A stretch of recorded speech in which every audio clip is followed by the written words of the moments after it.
Boy, on the move, counting them down in the top 10. WJJD survey, top 40 tunes of Chicago. Week of July 9th, 1956. At number 7, one of the standards by the Platters, My Prayer. The song is old. And I'm not talking just 1956. It goes back to 1939. Actually, the original version of this record was written back in 1926. The music was written by a guy named George Boulanger.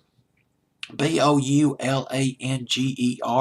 Now, originally it was a French title, I believe, the song "My Prayer," but the English lyrics, or the lyrics to the song, was written by Jimmy Kennedy back in 1939. It was recorded by Glenn Miller. Glenn Miller took this thing to number 2 in 1939. And the Ink Spots also had a huge hit with this record in 1939, My Prayer. And then the Platters, they redid it. Their version went to number 1 for a month.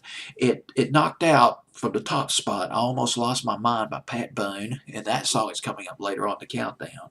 And after a month at number 1, it was replaced by The King doing Don't Be Cruel.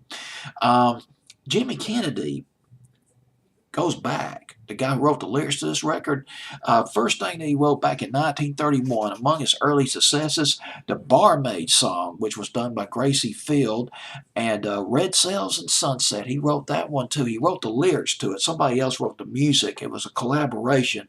That was in 1935. Guy Lombardo covered it in 1935, and then Nat King Cole came back and had a minor hit with Red Sails and Sunset in 1951. And man, it's just kind of amazing how these songs go back. My Prayer by the Platters at number 7.